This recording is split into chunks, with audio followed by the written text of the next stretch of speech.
Okay, so today for my vlog, I wanted to talk about one of the articles that we read for Monday, and it was the basically all the lists of the feminist terms. And I was talking about this list because I had sent it to someone, and the questions that they were asking me about it sort of forced me to think a little bit deeper about why some of those things were included and why others weren't, and like what the point of everything on it was. Because this person, they really wanted to know, like, why make feminism complicated when you're trying to have these deep and meaningful conversations that are personal to everybody who has them. Like, why are you complicating that with terms that don't necessarily even apply, but like that you're still supposed to know for whatever reason? And even when the vernacular is some of it problematic by itself. But so that was one of the overall questions that I was trying to answer for this person. But so one of the main things was whether like womanism and equity feminism and trans feminism and all of those things, like, why are they separated? And we touched on this a little bit in class too, like, aren't they all just the same thing? And ultimately the answer is no. Like, obviously they're not the same thing because they're separated for a reason. And that reason is because there's no one capital F female experience. Like, all women are different, therefore different types of feminism are going to include them. Like, if someone is willing to look into feminism, then they should be able to find terms and vernacular that represents them and makes them feel welcomed into feminism, no matter which one they see themselves as.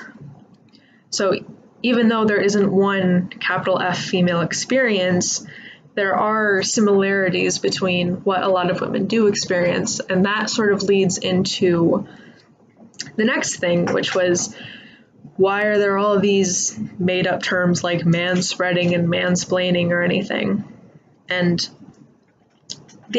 my answer to this, at least, was it gives a name to the problem. And to relate to Zami, on page 81, Lord says, I had no word for racism. And like, when she says I had no word for racism, like, she thought that the way that people were treating her and the unfairness surrounding her was her personal problem. She didn't realize that it was like a systematic thing.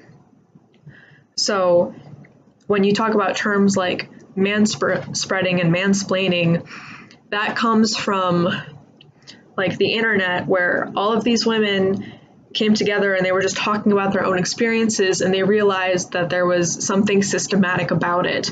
So they gave those problems a name.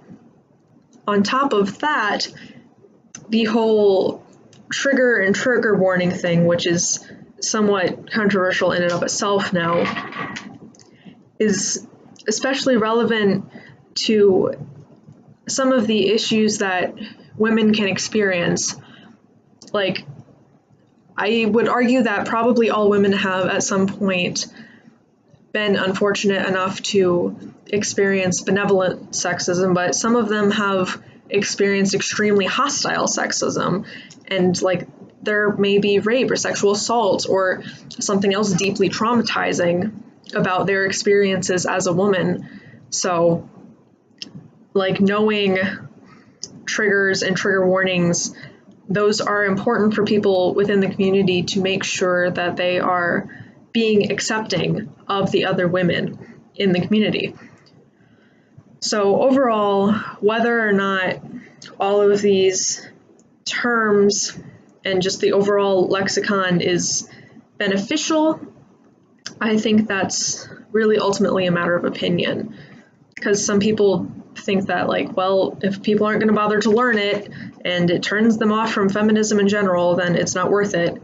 But I overall think it is worth it. And that's because the whole point of feminism is to uplift women where they need lifting. And it's important to understand that and uplift every woman in your feminism. And these terms allow us to do that. So those are my thoughts.